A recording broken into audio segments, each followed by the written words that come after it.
నాకు ఈ అవకాశం ఇచ్చిన కుమారయ్య గారికి, వీరునికి అమ్మగారు కూడా నా హృదయపూర్వక వందనాల వారికి నేను తెలియజేస్తా ఉన్నాను. చేరువచ్చిన మీకు అందరికీ కూడా ప్రభు యేసుక్రీస్తు వారి శుభనామములో అందరికీ వందనాలు తెలియజేస్తా ఉన్నాను. ఈ దినాన్ని మరి నా భార్య కూడా ఈ రోజున ఈ స్థలంలో తను కూడా రావటం నిజంగా దేవుని మహాకృప. జూన్ మాసంలో ఖచ్చితంగా 20వ తారీఖున ఓపెన్ హార్ట్ సర్జరీ అయింది. ప్రియులారా, జూలై మాసం 14వ తారీఖున పూర్తిగా మేము కోల్పోయామనుకున్నాం. షుగర్ లెవెల్ 35 పడిపోయింది. ఆమె కోమలోకి వెళ్ళిపోయింది. నోటి నుండి నొగర్లు వచ్చేస్తున్నాయి, సొనలు వచ్చేస్తూ ఉన్నాయి. నర్సుకి మేము ఫోన్ చేస్తున్నప్పుడు నర్సు ఆమె డ్రెస్సింగ్ చేస్తూ ఉంది. ఆ డాక్టర్ గారు ఫోన్ చేస్తే ఆయన చెప్పేశారు, ఛాన్సే లేదు, బ్రతుకుతుందని చెప్పి హాస్పిటల్కి వద్దు, అపోలో తీసుకెళ్ళిపోమని ఆయన చెప్పన్నారు. ఒకవేళ నిజంగా అపోలోకి తీసుకెళ్ళిపోయి ఉంటే మధ్యలో ఎక్కడో తను ఆగిపోయి ఉండేది. కానీ తను రిక్వెస్ట్ చేస్తుంది, పాస్టర్ గారు అండి, నేనే ఆమెకి డ్రెస్సింగ్ చేస్తున్నానండి, కొంచెం ఏమైనా సార్ అని తను రిక్వెస్ట్ చేస్తున్నప్పుడు హాస్పిటల్కి జాయిన్ చేయటం, డెడ్ బాడీని తీసుకెళ్ళాం మేము. నిజంగా మరి దేవుడు ఈ రోజున సజీవ రెక్కలో మరి నిజంగా మన మధ్య ఉంచినందుకు నేను ఎంతగానో దేవుని స్తుతిస్తూ ఉన్నాను. మరి మొదటిగా ఆమెకు ఈ ఓపెన్ హార్ట్ సర్జరీ చేయలేనప్పుడు నేను కుమారయ్య గారితో మాట్లాడినప్పుడు, ప్రశాంత్ అయ్య గారు ఉన్నారు కదా, ప్రశాంత్ గారితో మాట్లాడండి అన్నారు. నేను ఈ విషయాలు ప్రశాంత్ అయ్య గారికి నేను వివరించినప్పుడు ఆయనే నేరుగా డాక్టర్ గారితో ఆయన మాట్లాడి అది చాలా క్రిటికల్ అని అన్ని పరిస్థితులు కూడా ఆయన చెప్పారు. అయితే ఏ డాక్టర్ గారి ద్వారాగా అంటే త్రివేది గారు అన్నారు. మళ్ళీ ఆపరేషన్ చేసే డాక్టర్ గారు కూడా చెప్పారు, అసలు పొజిషన్ ఎలాగొందో ఒకసారి పంపించండి అన్నప్పుడు తీసుకువెళ్ళి. కారణం ఏంటంటే గత ఇయర్కు ముందు ఆల్రెడీగా ఒక కిడ్నీ కూడా ఫెయిల్ అయిపోతే తీసేసారు, రిమూవ్ చేశారు. ఇలాంటి పరిస్థితులలో డాక్టర్ గారు అన్నారు, ఆ కిడ్నీ ఎప్పుడో ఫెయిల్ అయిపోయిందండి అన్నారు. ఎంత ఆశ్చర్యం చూడండి. ఒక ఫెయిల్ అయిపోయినటువంటి అవయవం లోపల ఉంటే మిగిలిన అవయవాలన్నీ కూడా డ్యామేజ్ అయిపోతాయి. అది మనందరూ తెలిసిన విషయం. కానీ దేవుడు ఎంత కార్యం చేశాడంటే మరి అది ఎప్పుడో ఫెయిల్ అయిపోయినా మరి నిజంగా దేవుడు ఒకనొక సమయంలో పరిమళ చిన్నప్పుడు పుట్టినప్పుడు తనకు అదే ప్రాబ్లం వచ్చింది, కిడ్నీలో స్టోన్ ఉన్నది. ఆనంద్ కుమార్ గారు కూడా వారి ఫ్యామిలీ డాక్టర్ దగ్గర తీసుకెళ్ళారు. ఆయన కూడా ఏం చేయలేకపోయారు. చివరికి కేజీహెచ్కి వెళ్ళినప్పుడు అన్ని టెస్టులు చేస్తే అప్పుడు డాల్ఫిన్ అక్కడ స్కాన్కి పంపించినప్పుడు స్కాన్ తీస్తున్నప్పుడు వాళ్ళు అన్నారు, సరైన స్టోన్ అండి అన్నారు. సరే, నేను రాజశేఖర్ డాక్టర్ గారు చూశారు. సార్ మరి ఎట్లాగానంటే 10,000 అవుతుందండి, ఇమ్మీడియట్లుగా ఆపరేషన్ చేయాలి అని అన్నారు. ఏమైంది చెప్పండి అన్నారు ఆనంద్ కుమార్ గారు. ఆయన అడిగినప్పుడు నేను చెప్పాను. అయితే ఒక మాట అన్నారు ఆనంద్ కుమార్ గారు, నేను కలవరి ద్వారా 5,000 రూపాయలు ఏర్పాటు చేస్తానండి, మిగిలిన 5,000 రూపాయలు మీరు ఏర్పాటు చేసుకోండి అన్నారు. దానికి నేను అన్నాను, అయ్యా 5,000 కాదండి, 500 కూడా నేను ఏర్పాటు చేసుకోలేని స్థితిలో నేను ఉన్నానండి, అది నా వలన కాదు. ప్రభు సేవ కొరకు బ్రతికిస్తే తను సేవ చేస్తుంది, లేదంటే తను ప్రభు పిలుపు అందుకుని ప్రభు సన్నిధిలో ఉంటుంది, అంతకు మించి నేను ఏం చేయలేనండి అన్నాను. అలాంటి పరిస్థితులలో మరి రీసెంట్గా ఈ స్టంట్లు వేయడానికి కూడా కుదరదండి, ఓపెన్ హార్ట్ సర్జరీ చేయాలి, వేరే మార్గం లేదండి అన్నప్పుడు మరి సార్ ఎంత అవుతుందంటే 4 లక్షలు అవుతుందండి అన్నారు. పిల్లారా 4 లక్షలు అవుతుంది అన్నారు. ఒక అగస్ట్గా 50,000 రూపాయలు మీరు చూసుకోవాలన్నారు. సరే అని చెప్పి నేను జాయిన్ చేశాను. తీరా చూస్తే 6,80,000 రూపాయలు అయ్యిందండి బిల్ అండి. 6,80,000 అంటే అప్పుడు నేను చెప్పాను, అయ్యా నేను ముందే చెప్పానుగా నేను పాస్టర్ గారిని, మరి ఎంత అంటే ఎలాగంటే ఆపరేషన్ క్రిటికల్ కాబట్టి ఓటీలోనే స్పెషల్లో ఉంచేశారు. వెంటిలేటింగ్ కూడా పెట్టారు. తను ఉంచుకోలేక పైపులు తీసేసుకుందంట మరుసటి రోజు కల్లా. నాకు ఆ నర్సులు చెప్పారు. ఆ కారణాన్ని బట్టి మీకు బిల్లు ఎక్కువైందండి. కానీ దేవుని మహాకృపను బట్టి ₹1,00,000 వరకు కూడా వారు తగ్గించారు. ₹5,80,000 అక్కడ కట్టడం జరిగింది. ఏది ఏమైనా ఆ రోజేమో 500 కూడా నేను చూసుకోలేనని చెప్పాను. కానీ ఈ రోజున దేవుడు ఈ కార్యం ఎలా చేశాడనేది నాకు కూడా చాలా చాలా ఆశ్చర్యం అండి. మీరందరూ ప్రార్థన చేశారు ఈ విషయంలో. మరి అనేకలు చేసిన సహాయానికి నేను ఎప్పటికీ మర్చిపోలేను. మరి నా హృదయాల్లో ప్రియులారా ఉన్నారు కాబట్టి నిత్యం కూడా మేము ప్రాంతంలో జ్ఞాపం చేస్తూ ఉన్నాం. ఎఫెసీ పత్రిక 3:20 శ్రేష్టమైన మాట పౌలు ఇక్కడ జ్ఞాపం చేస్తూ ఉన్నారు.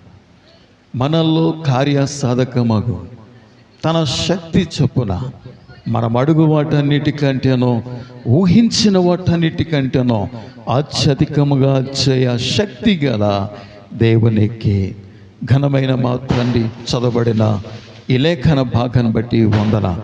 ఈ వాక్యాన్ని విరిచి వడ్డించండి. మీరు మాతో మాట్లాడి మీరు మహిమ పొందండి. యేసే నామములో ప్రార్థిస్తున్నాను ప్రియ పరలోకపు తండ్రి. ఆమేన్. ఎంత అద్భుతమైన మాట పౌలు ఇక్కడ జ్ఞాపకం చేస్తున్నాడు. మనము చాలా విషయాలు ప్రభువుని అడుగుతాం, కానీ మనం అడుగు వాటికంటేనో ఊహించిన వాటికంటేనో అత్యధికముగా చేయ శక్తి గల దేవునికి. నిజంగా దేవుని యొక్క అద్భుతాన్ని మనం చూడాలంటే ఎస్తేరు గ్రంథాన్ని ఖచ్చితంగా మనం చదవాలి. పరిశుద్ధాత్మ దేవుడు స్త్రీల కొరకే 2 గ్రంథాలు రాయించాడు. 2 గ్రంథాలు కూడా చాలా అద్భుతమైనది, చాలా విలువైనది. ఒకటి రూతు గ్రంథం, రెండవదిగా ఎస్తేరు గ్రంథం. ఎస్తేరు యూదురాలు, అహస్వేరోషు ఒక అన్యుడు. రూతు గ్రంథములో బోయాజు యూదుడు, రూతు అన్యురాలు.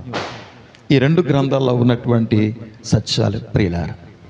కానీ చదవబడిన వాక్య భాగంలో మనం గమనించినట్లయితే ఈ ఎస్తేరు గ్రంథములో 2 జాతుల మధ్య, ఈ 2 ప్రజల మధ్య పోరాటాన్ని ఈ లేఖనాలలో మనం చూస్తాం. ఒకవైపున యూదుడైన మొర్దెకై యూదులు, మరొక వైపున ప్రియులారా అమలేకీయుడైన ప్రియదేని బిడ్డలారా, చదవండి ఒకసారి ఆ భాగాన్ని. 2వ అధ్యాయం ఎస్తేరు గ్రంథం 5వ వచనంలో చదవాలి. సిమ్మి కుమారుడగు యాయీరు వంశస్థుడైన మొర్దెకై అనే ఒక యూదుడు ఉండేను. చాలు. 3వ అధ్యాయం 1వ వచనం ఒకసారి జ్ఞాపకం చేస్తారు. చదవాలి. అగాగీయుడునగు హామానును ఘనపరిచి వాని హెచ్చించి వాని పీఠాన్ని చాలు. అగాగీయుడైన హామాన్. అగాగీయుడు అనగా ప్రియుల అమలేకీయుడు. అమలేకీ వంశానికి చెందినవాడు అగాగు అనేటువంటి బిరుదు వాళ్ళకి. కాబట్టి అమలేకీయులు, అటువైపున యూదులు. ప్రియులారా, ఇది ఎస్తేరు గ్రంథములో ఈరోజు ఈ పోరాటం కాదు. అసలు ఈ పోరాటము మనం గమనిస్తే నిర్గమకాండం 16వ అధ్యాయం 8వ వచనంకు వెళ్ళినట్లయితే అసలు అక్కడ మనం చూస్తాం, ఈ 2 గుంపులను అక్కడ మనం చూస్తాం. ఒకవైపున ఇశ్రాయేలు ప్రజలు ఐగుప్తు నుంచి వస్తూ ఉన్నారు, మరొక వైపున అమాలేకీయులు ఇశ్రాయేలు ప్రజలకు వ్యతిరేకంగా వెళ్ళి అడ్డుతూ ఉన్నారు. అంటే వారికున్న ఉద్దేశం ఏంటంటే ఇశ్రాయేలు ప్రజలు కనాను దేశానికి ఏమాత్రం వెళ్ళటం వారికి ఇష్టం లేదు. ఈరోజు మనము కూడా పరలోక రాజ్యానికి మనం ప్రయాణం చేస్తున్నాం, కానీ శత్రువైన సాతాను యొక్క సమూహానికి మనం పరలోక రాజ్యానికి వెళ్ళటం ఎంత మాత్రం కూడా ఇష్టం లేదు. ప్రియదేని బిడ్డలారా, ఈ 2 పోరాటాలు ఈ భాగంలో మనం చూస్తూ ఉన్నాం. ప్రియులారా, ఇలాంటి పరిస్థితుల్లో ఒకసారి 8వ వచనం చదువుతారా? 17వ అధ్యాయం నిర్గమకాండం 8లో చదవాలి. ఇశ్రాయేలుతో యుద్ధము చేయగా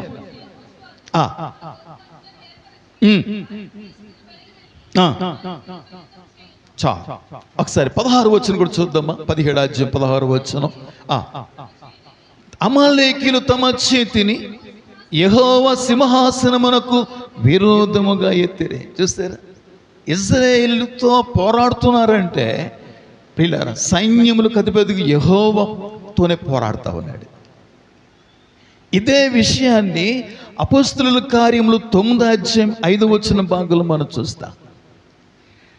యెరూషలేములో కొన్ని పత్రికలు తీసుకుని, అధికార పత్రాలు తీసుకొని దమస్కులో ఉన్నటువంటి క్రైస్తవులను చంపడానికి, హింసించడానికి, సంఘ నాశనం చేయడానికి పరిగెడుతూ ఉంటే, గుర్రం మీద వెళ్తూ ఉంటే దేవుడు జోక్యం చేసుకొని ఆ గొప్ప వెలుగు తాకినప్పుడు పౌలు పడిపోతాడు. సౌలు, నీవెవరు అంటాడు 5వ వచనంలో. ప్రభువా నీవెవడు అని అడుగగా ఆయన, నీవు హింసించుచున్న యేసుని. చూస్తే ఎవరు హింసిస్తున్నాడట? ఇజ్రాయేల్ క్రైస్తవులు హింసిస్తూ ఉన్నాడు. కానీ ప్రభు ఏమంటున్నారో తెలుసా? నీవు హింసిస్తున్న నజరేయుడైన యేసును. ప్రియదేని బిడ్డలారా, ఇక్కడ గమనించాలి. ఎఫెసీ పత్రిక 5వ అధ్యాయంలో 22 నుండి 32 వరకు సాధారణంగా ఈ యొక్క మాటలు వివాహంలో చదివేస్తారు. అక్కడ స్త్రీ గురించి, పురుషుడు గురించి మాట్లాడుకుంటూ వచ్చి 32 వచనంకి వచ్చేసరికల్లా ఈ మర్మం గొప్పది. అయితే నేను క్రీస్తును గూర్చి, సంఘమును గూర్చి చెప్పుచున్నాను అన్నాడు. ప్రభునందు ప్రియులారా, అనగా సంఘానికి క్రీస్తు శిరస్సు అయితే సంఘం క్రీస్తు యొక్క శరీరం. మీరు ఇప్పుడు గమనించండి, శరీరం అంతట్లో ఎక్కడైనా గాయమైనా, దెబ్బ అయినా, నొప్పి ఉన్నా దాని బాధ అంతా, దాని తీవ్రమైన బాధ అంతా కూడా అక్కడ తెలియదు, శిరస్సులో తెలుస్తుంది. ప్రభునందు ప్రియులారా, ఈ శరీరము సంఘమైతే శిరస్సు క్రీస్తు అయి ఉన్నాడు. పౌలు అనుకుంటున్నాడు, నేను క్రైస్తవులు హింసిస్తున్నాను, క్రైస్తవులను చంపుతున్నాను అనుకున్నాడు. నీవు హింసిస్తున్న ఆ నజరేయుడైన యేసును నేనే అన్నాడు. ఇక్కడ కూడా మనం గమనించినట్లయితే అమాలేకీయులు తమ చేతిని యెహోవా సింహాసనమునకు విరోధముగా వారెత్తిరి అని చెప్పి, కనుక యెహోవాకు అమాలేకీయులతో తరతరములకు యుద్ధము నేను. తరతరములకు యుద్ధం. అందుకనే ఇశ్రాయేలు ప్రజలకు మొట్టమొదటిగా రాజు అయినటువంటి సౌలు రాజుకి ఎన్నికైన తర్వాత ఒక రోజున సమూయేలు పిలిచి, సౌలును పిలిచి అంటాడు, ఇదిగో అమాలేకీయులు చేసింది మనకి జ్ఞాపకమే. ఇశ్రాయేలు ప్రజలు మరి కనాను నుంచి వస్తూ ఉన్నప్పుడు, ఐగుప్తు నుంచి వస్తున్నప్పుడు, కనానుకి వెళ్తున్నప్పుడు అమాలేకీయులు వచ్చి యుద్ధం చేశారు కదా. కాబట్టి చదువుదామా, మొదటి సమూయేలు గ్రంథములో 15వ అధ్యాయం 2-3 వచన బాగా. కాబట్టి నీవు పోయి కనికరింపక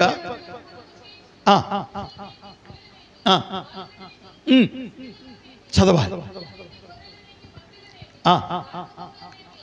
అన్నిటినీ హతము చేసి కలిగినదంతయు బొత్తిగా పాడు చేసి నిర్మూలము చేయమని చెప్పాను. చూసారు, నిజంగా సౌలు గనక దైవజనుడు చెప్పిన మాట ప్రకారంగా అక్కడ జరిగించి ఉంటే, ఈ రోజున నేను అంటాను, ఎస్తేరు గ్రంథములో ఈ హామాను అనబడిన అగాగ్యుడైనటువంటి అమలేకీ వంశానికి చెందిన హామాను ఉండేవాడు కాడు. సౌలు దేవుని మాట నెరవేర్చల. దేవుడు చెప్పిన మాట తూచ తప్పకుండా పాటించాల. సౌలే కాదు, చాలా ప్రియులు కూడా, మనము కూడా. యాకోబు రాసిన పత్రికలో 1వ అధ్యాయం 22వ వచన భాగంలో ప్రభు విధంగా తెలియజేస్తారు. యాకోబు 1:22లో, మీరు వినువారు మాత్రమై ఉండి మిమ్మును మీరు మోసపుచ్చుకొనక. గమనించారు దేవుని బిడ్డ, వినువారు మాత్రమై ఉండి దయచేసి మిమ్మును మీరు మోసపుచ్చుకొనక వాక్య ప్రకారము ప్రవర్తించువారునై ఉండండి. వినివారు మాత్రమై ఉండి మిమ్మును మీరు మోసపుచ్చుకోక వాక్య ప్రకారం ప్రవర్తించువారునై ఉండాలి. సౌలు అలా ప్రవర్తించలేదండి, వదిలేశాడు. అగగీయుడైనటువంటి ఆ యొక్క రాసుని వదిలేశాడు. 32 వచ్చిన భాగానికి వెళ్తే 15:32 మొదటి సమూయేలు గ్రంథంలో మనం చూస్తాం. 32 నా దగ్గరికి తీసుకురండి. చూసారా, సౌలు తూచా తప్పకుండా పాటించలేదండి. ఎందుకు పాటించలేదు అని అంటే, సౌలు దోపుడు సొమ్ము మీద ఎగబడ్డాడట. 19 వచ్చిన ఒకసారి జ్ఞాపకం చేస్తారు.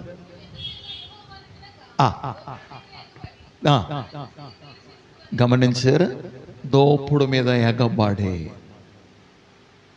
దేవుని బిడ్డ, ప్రభు చెప్పారు లేక ప్రవక్త చెప్పాడు, ఏమీ మిగిల్చొద్దు, టోటల్గా అన్ని కూడా నాశనం చేయాలి. గొర్రెలేమి, గార్ధబొమ్మలేమి, చిన్న పిల్లలేమి, పశువులేమి అన్నిటిని నిర్మూలన చేయాలన్నాడు. కానీ సౌలు చేస్తున్న పని చెప్పన, జనులతో ఏకమయ్యాడు. 15 వచ్చిన ఒకసారి జ్ఞాపకం చేస్తారు. 15 వచ్చిన ఒకసారి 9 వచ్చిన చదవండి. సౌలును జనులను కూడి అగాగును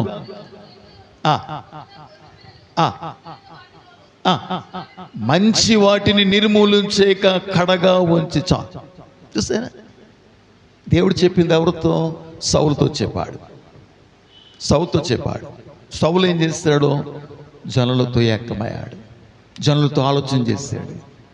దేవుని బిడ్డ, దేవుడు తన ఉద్దేశాన్ని నీ అంతరంగంలో తెలియజేసినప్పుడు దానికి నువ్వు లోబడాలి, దానికి నువ్వు విధేయుడు అవ్వాలి. ఎగ్జాంపుల్, బైబిల్లో మీకు ఒక విషయం చెప్తాను, బాగా వినండి.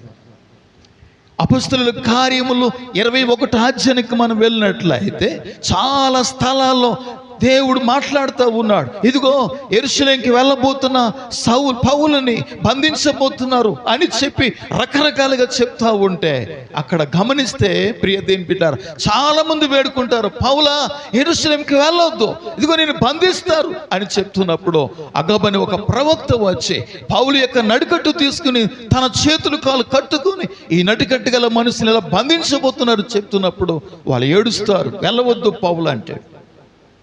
దానికి పౌలు ఒకే ఒక మాట అంటాడు 13 వచ్చిన భాగంలో.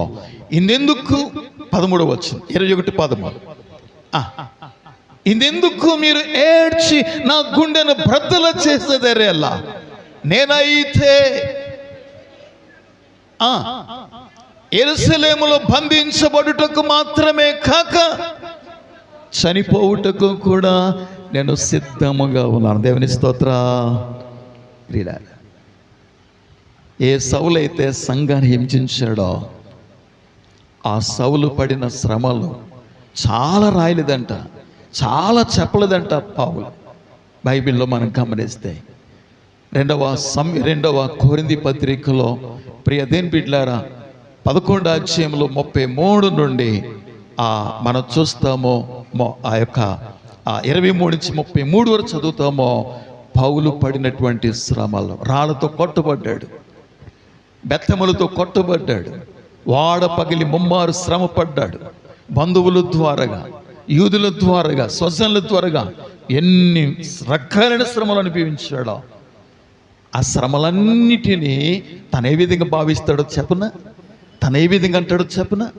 కొలస్సీ పత్రిక 1వ అధ్యాయం 24 వచనానికి వెళ్ళినట్లయితే, ఇప్పుడు మీ కొరకు నేను అనుభవించుచున్న శ్రమలయందు సంతోషించుచు సంఘమనే ఆయన శరీరము కొరకు క్రీస్తు పడిన పాట్లలో కొదువైన వాటిని నా వంతు నా శరీరమందు నేను సంపూర్ణము చేయుచున్నాను. గమనించారు, క్రీస్తు పడిన పాట్లలో కొదువైన వాటిని నా వంతు నా శరీరమందు క్రీస్తు యొక్క సంఘమనబడిన శరీరము కొరకు నా వంతు నేను చేస్తున్నాను.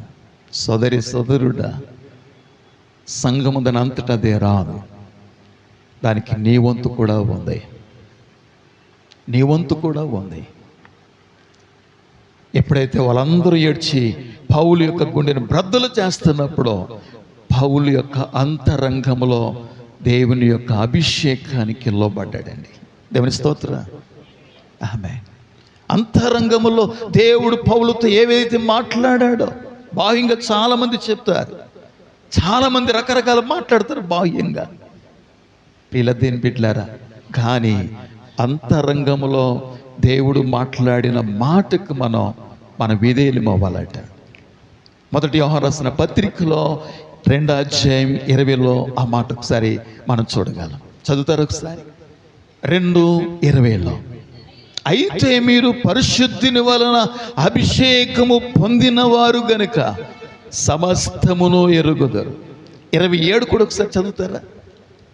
అయితే ఆయన వలన పొందిన అభిషేకం మీలో నిలుచుచున్నది కనుక ఎవడును మీకు బోధింపనక్కర్లేదు. ఆమేన్. ఆయన వలన పొందిన అభిషేకం మీలో నిలుచుచున్నది కనుక ఎవడును మీకు బోధింపనక్కర్లేదు. దేవుని బిడ్డ, ఈ అభిషేకం మనకు కావాలి. ఈ అభిషేకానికి మనం లోబడాలి. ఈ అభిషేకాన్ని బట్టి మనం ముందుకు వెళ్ళాలి. కాబట్టి దేవుడేమో సౌలుతో చెబితే సౌలేమో జనులతో ఏకమయ్యాడు. అందుకనే మీరు గమనించండి, ఎంత ఈజీగా సింహాసనాన్ని పొందుకున్నాడో, స్వతంత్రించుకున్నాడో సౌలు, అంతే ఈజీగా ఆ సింహాసనాన్ని పోగొట్టుకున్నాడు. దేవుని స్తోత్ర. సింహాసనం పొందటానికి ఏ విధమైన క్రైమ్ చెల్లించలేదు సౌలు ఏ విధమైన క్రైమ్ చెల్లించాలా? ఉపవాసం ఉండాలా, ప్రార్థించాలా, కన్నీరు కాచలా. జస్ట్ గాడిదలు వెతకటానికి వెళ్ళాడు, ఎక్కడ తప్పిపోయినాయో అని చెప్పి ప్రవక్త ఎద్దకు వెళ్తే ఆయన చెప్తాడు, మార్గం చూపిస్తాడని చెప్పి ప్రవక్త ఎద్దకు వెళ్తే అప్పుడే దేవుడు సమూయేలుతో మాట్లాడుతున్నాడు. రేపటి దినాన్ని ఒక మనుషుడు వస్తాడు నీ దగ్గరికి, అతడే ఇజ్రాయేలుకి రాజుగా నువ్వు అభిషేకం చేయి అని దేవుడు చెప్పాడు.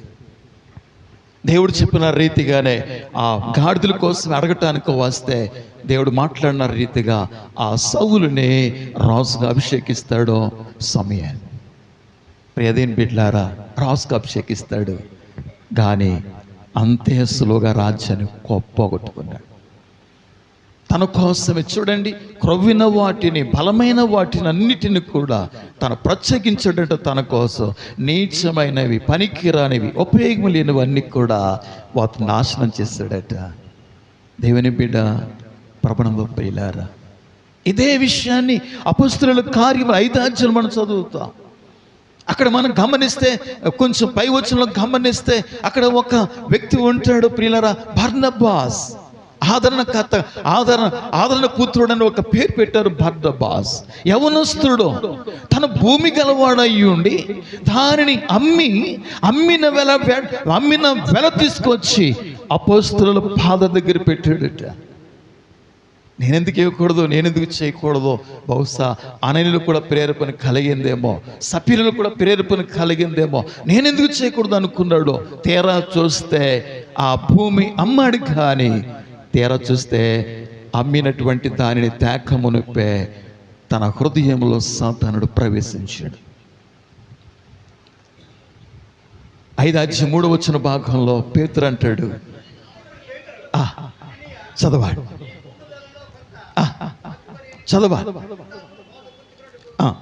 సాతాను ఎందుకు నీ హృదయమును ప్రేరేపించెను? ప్రియ సంగమా, దేవుని వాక్యము మన హృదయంలో నిలవనప్పుడు ఈజీగా మనల్ని ప్రేరేపిస్తాడు, ఈజీగా మనల్ని మోసగిస్తాడు సాతానుడు. యేసు ప్రభువారు తన హృదయంలో ఆయన వాక్యముతో నింపుకున్నాడు కనుక, నువ్వు దేవుని కుమారుడు అయితే ఈ రాళ్ళు రొట్టెలుగా చేసుకుని తినన్నప్పుడు యేసు ప్రభువారు ఏమన్నాడు తెలుసా? మనుష్యుడు రొట్టె వలన మాత్రము కాదు, కానీ దేవుని నోటి నుండి వచ్చే ప్రతి మాట వలన జీవించును అని రాయబడి ఉన్నది అనే మాట ఆయన చెప్పాడు. అంటే ఎక్కడిని తీసుకొచ్చాడు ఆ మాట? ద్వితీయోపదేశకాండములో 8వ అధ్యాయం 3వ వచన భాగానికి మనం వెళ్తే అక్కడ ఆ మాట మనకు కనిపిస్తుంది. ఒకసారి చూడండి, 8:3 వచనం. చాలు.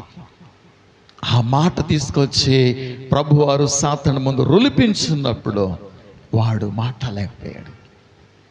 అందుకనే యవ్వన కాలముందు పుట్టిన కుమారులు బలవంతుని చేతిలోని బాణముల వంటి వారై ఉంటారట.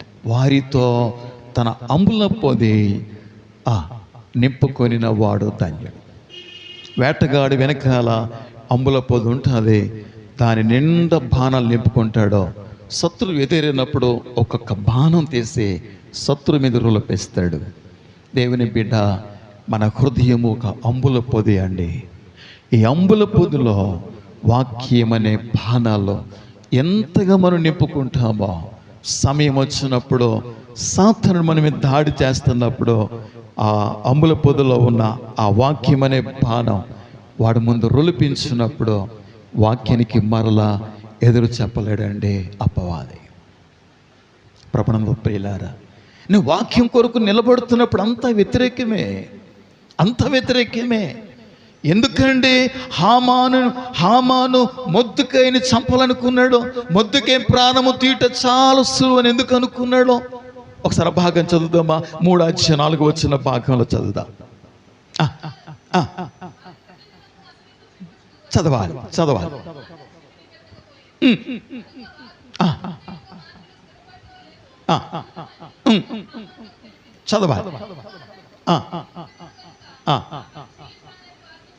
చాలా మంది అంటున్నారు, మొర్దెకై ఎందుకయ్యా లేనిపోయిన సమస్య తెచ్చుకుంటా? రాజు ఆజ్ఞ కదా, రాజుగారికి ఆజ్ఞ జారీ చేశారు. ఏముంది, చిన్న నమస్కారం చేస్తే ఏమైపోయింది, చిన్న వంగుముట్ట ఏమైపోయింది, సాగిలి పడితే ఏమైపోయింది? హామాను ముందు అంటే దానికి మొర్దెకై ఒక మాట చెప్పాడు, నేను యూదుడను. దేవుని బిడ్డ, మనం చెప్పగలమా ఆ విధంగా? నేను క్రైస్తవుడను, నేను పని చేయలేను. మనం చెప్పగలమా? మొర్దెకై చెప్పినట్లుగా నేను యూదుడను. యూదులు చాలా రోషం. నిర్గమకాండం 20:4 ప్రకారముగా పైన ఆకాశం అందే కానీ, కింద భూమి అందే కానీ, భూమి కింద ఉండు నేల ఎందే కానీ దేని రూపమునైనా విగ్రహమునైనా చేసుకొనకూడదు, వాటికి సాగిల పడకూడదు, వాటిని నువ్వు పూజింపకూడదు. ఎలయనగా నీ దేవుడని యెహోవానగు నేను రోషము గల దేవుడను. ఒక మాట చెప్పునా దేవుని బిడ్డ, ఒకవేళ నీవు హామానుకు నమస్కారం చేయకపోతే హామాను నిన్ను శిక్షిస్తాడు, భయంకరమైన శ్రమలు కలిగిస్తాడు. కానీ మొర్దెకై అంతకంటే దేవుని చేతిలో పడుట భయంకరమని ఎరిగాడండి మొర్దెకై. హెబ్రీ పత్రిక 10:31 భాగంలో రాయబడి ఉంది, జీవము గల దేవుని చేతిలో పడుట. ఆమేన్. ఒకవేళ మొర్దెకై యొక్క ప్రాణాన్ని హామాను తీస్తాడేమో, శరీరాన్ని ఖాయం చేస్తాడేమో, కానీ మొర్దెకై యొక్క ఆత్మని ఏం చేయలేడు కదా. కానీ యేసయ్య అన్నాడు, నీ దేహమును నీ ఆత్మను కూడా నరకములో పడవేయడానికి మిక్కిలి మీరు భయపడండి అన్నాడు. దేవుని స్తోత్రం. అదే మొర్దెకైలో ఉన్న ప్రత్యేకత. నేను యూదుడను గనుక నేను ఆ పని చేయచాలను అనుకున్నాడు హామాను. ఆఫ్టర్ ఆల్ మొర్దెకై ప్రాణం తీయటం చాలా ఈజీ అనుకున్నాడు. దేవుని బిడ్డ, నువ్వు ఒకటి మనం మర్చిపోకూడదు. ఏంటో చెప్పునా, దేవుని యొక్క బలమైన హస్తాల్లో మనమున్నామండి. యోహాను సువార్త 10:28 అదే మాట మనం చూడగలమండి. ఒకసారి చదువుతారా? 10:28 10:28 యోహాను సువార్తలో చదవాలి. వాటిని నాకు ఇచ్చిన నా తండ్రి అందరికంటే గొప్పవాడు కనుక నా తండ్రి చేతిలో నుండి ఎవ్వడును వాటిని అపహరింపాడు. డబల్ లాక్ అండి. మొదటేమో నా చేతిలో ఉన్న గొర్రెలు అంటాడు ప్రభువారు, రెండో పర్యాయమేమో నా తండ్రి చేతిలో ఉన్న గొర్రెలు అంటాడు. ఎంత సెక్యూరిటీ మనకు చూసారా, ఎంత భద్రత ఉందో మనకు చూసారా. హామాను మొర్దెకై ఎవరి చేతుల్లో ఉన్నాడు చూడండి. మొర్దెకై దేవుని హస్తాల్లో భద్రంగా ఉన్నాడండి. అవసరమైతే అధికారం ఉండవచ్చు హామానుకు. మనకు అధికారం ఉండవచ్చు, కానీ అద్భుతమైన విషయం ఏంటంటే ఏ మొద్దుకై కోసమైతే 50 మూరల ఊరికొయ్యి సిద్ధం చేశాడో అదే ఊరికొయ్యి మీద అదే ఊరికొయ్యి సిద్ధం చేసిన హామాను ఉర్రి తీయించటం దేవుని బిడ్డ ఊహించిన దానికంటే అడిగిన దానికంటే అత్యధికముగా చేసే కార్యం కాదంటారా? దేవుని స్తోత్ర. ఎంత ఆశ్చర్యం, ఎంత ఆశ్చర్యం. ఏ రాత్రైతే మొర్దెకై కోసమే 50 మూరల ఊరికే సిద్ధం చేస్తూ ఉన్నాడో పరలోకములో దేవుడు మౌనంగా ఉండలేకపోయాడండి. రాజుగారికి నిద్ర లేకుండా చేశాడో, రాజుగారికి మనశ్శాంతి లేకుండా చేశాడో, ఆ రాత్రి నిద్ర పట్టటలా ఉపవాసం ఉండిపోయాడు. ప్రియులారా, జ్ఞాపకం చేసుకోవాల్సిన ఏమైనా ఉన్నాయో అని చెప్పి రాజ్య సంవత్సర గ్రంథం తీయించమన్నాడు. ఎప్పుడో జరిగిన సంఘటన అందులో రాయబడి ఉంది. అది చదివాడు, అది విన్నాడు. ప్రియులారా, ఒక దినాన్ని ఇద్దరు ప్రియదేని పిల్లరా రాజుగారిని కాపాడేటువంటి ఇద్దరు సెక్యూరిటీ గార్డు ఇద్దరు కూడా ఏం చేస్తారంటే ఇద్దరు ఏకమాయ్ రాజుగారిని చంపడానికి ప్లాన్ చేసుకుంటే ఈ విషయాన్ని మొర్దెకైకి తెలిసింది. మొర్దెకై రాణికి చెప్పాడు, ఎస్తేరుకి చెప్పాడు. ఎస్తేరుకి రాజుగారికి తెలియచేయగానే అది వాస్తవమైనది. ఇద్దరు కూడా ఊరికో సిద్ధం చేశారు. రాజ్య సంవత్సర గ్రంథములు రాయబడింది, కానీ అప్పట్లో ఏమి కూడా మొర్దెకైకి ప్రత్యుత్తరం చేయలేదండి. కొన్ని సందర్భాలలో మనం చేసిన వాటికి దేవుడు మర్చిపోయాడేమో అనుకుంటాం మనం, కానే కాదండి, కానే కాదు. హెబ్రీ పత్రిక 6:10 భాగంలో చాలా శ్రేష్టమైన మాట అక్కడ జ్ఞాపకం చేస్తూ ఉన్నాడు. 6:10 భాగంలో మీరు చేసిన కార్యం, మీరు పరిశుద్ధులకు ఉపచారము చేసి ఇంకను చేయుచుండుటను బట్టి, తన నామమును బట్టి మీరు చూపిన ప్రేమకు మరుచుటకు దేవుడు అన్యాయస్తుడు కాడు. ఎంత గొప్ప మాట అండి. దేవుడు అన్యాయస్తుడు కాడు. ఎప్పుడో రాజుగారు ప్రాణాన్ని కాపాడాడు మొర్దెకై, కానీ బహుమతి ఏమి ఇవ్వాలా? రాజుగారు మర్చిపోయాడు, అందరూ మర్చిపోయారు, కానీ పరలోకములో ఉన్న దేవుడు మర్చిపోలేదండి. అది విశేషమైన సత్యం అండి. ఎప్పుడు ఇవ్వాలో, దానికి ఎప్పుడు ప్రతిఫలం ఇవ్వాలో అంత కూడా దేవుని యొక్క సన్నిధిలో ప్రియులారా అంతా ఆయన యొక్క ప్రణాళికలో దేవుడు చేస్తాడండి. మనమేమాత్రం తొందరపడవలసిన అవసరం లేదండి. అందుకని రాజ్య సంవత్సర గ్రంథం ఓపెన్ చేస్తే దానికి ఏమైనా ప్రత్యుపకారం చేయబడిందా? బహుమతి ఏమని ఇవ్వబడదంటే లేదండి అన్నాడు. ఇప్పుడు ఆలోచిస్తూ ఉన్నాడు ఎవరి కోసం అంటే మొర్దెకై కోసమే రాజు ఆలోచిస్తూ ఉన్నాడు. అదే రాత్రి సమయంలో ఉరికై ప్రిపేర్ అయిపోయింది. ఉరికై మీద ప్రియులారా మొర్దెకైని ఉరి తీయించడానికి రాజుతో మాట్లాడడానికి వస్తున్నాడు హామాను. ఇద్దరు కూడా ఒకే వ్యక్తి మీద వారి యొక్క తలంపులు, వారి దృష్టి కేంద్రీకరించారు. కానీ ఇద్దరులో ఎవరు మొదటిగా మాట్లాడతారో కథ అంతా వారి మీదే ఆధారపడి ఉంది. ఎవరు వస్తున్నారు చూడండి అంటే హామాను వస్తున్నాడండి అన్నారు. రానివ్వండి అన్నారు. లోపలికి రాగానే రాజు అడుగుతాడు. రాజుని కనపరచును అపేక్షించడానికి హామాను ఏం చేయాలి అని అంటే హామాను అనుకుంటాడు, రాజు కనపరిచే వ్యక్తి నేను కాక ఈ లోకంలో ఎవరున్నారు, ఈ రాజ్యంలో ఎవరున్నారు అని ఆలోచన చేసి ఏమంటాడో తెలుసా? రాజు ఎక్కే గుర్రాన్ని గనులలో ఒక వ్యక్తి తీసుకుని రాగా రాజు యొక్క కిరీటాన్ని ఆ వ్యక్తి మీద పెట్టాలి, రాజు వేసుకున్న వస్త్రాలు ఆ వ్యక్తికి తొడిగించాలి. అధికారం సరిపోలేదండి ఈ హామానికి. ప్రియదేని బిడ్డలారా, కిరీటం కూడా ధరించుకొని సింహాసనం కూర్చోవాలని ఎప్పటి నుంచో ప్లాన్ అండి. అంటే నేను అనుకుంటాను ఇది లూసిఫర్ యొక్క మైండ్. అవునండి, లూసిఫర్ యొక్క మైండ్. ప్రధాన దూతలలో ప్రధాన దూతగా చేస్తాడు లూసిఫర్. కాలుచున్న రాళ్ళ మధ్య సంచారం చేసే లూసిఫర్. కానీ ప్రియదేని బిడ్డలారా, తనకిచ్చి ఇవ్వబడినటువంటి స్థానంలో తృప్తి చెందలేదట. యెషయా గ్రంథం ఒకసారి జ్ఞాపకం చేస్తారా? 13:13-14 భాగంలో నేను ఆకాశమునకు ఎక్కిపోయేదను, హెచ్చింతును, చదవాలి, మహోన్నతునితో నేను సమానముగా చేసుకుందును. చాలా చూసారా? మహోన్నతునితో సమానముగా చేసుకుందును. ఇదే హామానులో ఉన్నటువంటి మైండ్. రాజు కిరీటం పెట్టుకొని, రాజు వస్త్రాలు వేసుకొని, రాజు యొక్క గుర్రం ఎక్కి, అంటే రాజు స్థాయిలో ఉండాలని కోరుకున్నాడు హామాను. ప్రియులారా, ఇవన్నీ చెప్పిన తర్వాత రాజు అన్నాడు, నువ్వు చెప్పిన వాటిలో ఏది విడిచిపెట్టక గేటు దగ్గర ఉన్న ఆ మొర్దెఖాయికి నువ్వు చెప్పిన వాటిలో ఏది విడిచిపెట్టక అవన్నీ నువ్వు చేయాలి అన్నాడు. ఎలాగుంటుంది ఒకసారి ఊహించండి. ఏ వ్యక్తిని ఊరుకొని తీయించాలని వచ్చాడో, ఇప్పుడు ఆ వ్యక్తిని ఆయన మరణించడానికి ముందు ఆ వ్యక్తి త్వరగా ఆ వ్యక్తిని ఘనపరచాలని పరలోకములో దేవుని యొక్క ప్రణాళిక, దేవుని ప్లాన్. దేవుని స్తోత్ర. పరిస్థితులను తారుమారు చేయగలవాడు మన ప్రభువారు. పరిస్థితులను మార్చగలవాడు మన ప్రభువారు.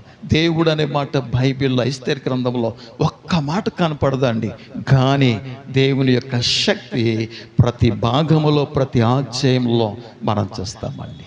ఎప్పుడైతే ఇదంతా ఊరేగించాడో, రాజును గణపతి వారికి ఇలా చేయాలి, ఇలా చేయాలన్నాడో, ముఖము కప్పుకొని సిగ్గుతో తన ఇంటికి వెళ్ళిపోయాడండి.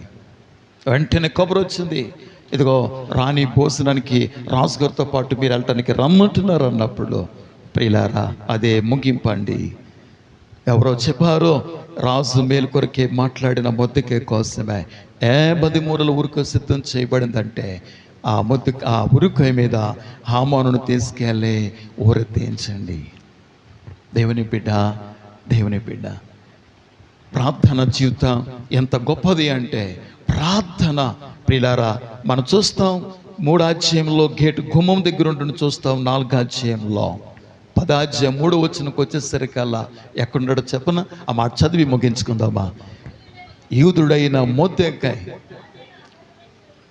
రాజైన అహష్వేరోషునకు ప్రధానమంత్రిగా ఉండి, ప్రియులారా, ఎంత అద్భుతం!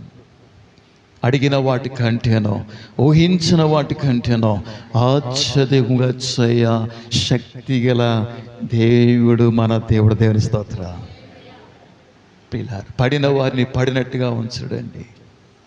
నమ్మకంగా ఉన్నాడు మొర్దెఖాయి. దేవుని పట్ల యథార్థంగా ఉన్నాడు మొర్దెఖాయి. అవసరమైతే దేవుని కొరకు ప్రాణం పెట్టడానికైనా సిద్ధంగా ఉన్నాడు. కానీ నేను మాత్రం ఆ వ్యక్తికి మ్రొక్కేదే లేదు, నమస్కారం చేసేది లేదు. దేవుని కొరకు నిలబడ్డాడు. అందుకే ప్రభు అంటాడు, నన్ను ఘనపరిచే వారిని నేను ఘనపరుస్తాను. అటు కృపా పరిశుద్ధాత్మ దేవుడు మనందరికీ ఇవ్వాలని నేను కోరుకుంటూ, మొర్దెఖాయి వాళ్ళే దేవుని కొరకే రోషం కలిగి నిలబడదాం. ఈ కృప మనందరికీ ఇవ్వాలని కోరుతూ ఈ నా మాటలను ముగిస్తూ ఉన్నాను. దేవుడు కొద్ది మాటలు మన వెనుకలో దీవించునుగాక. ఆమేన్.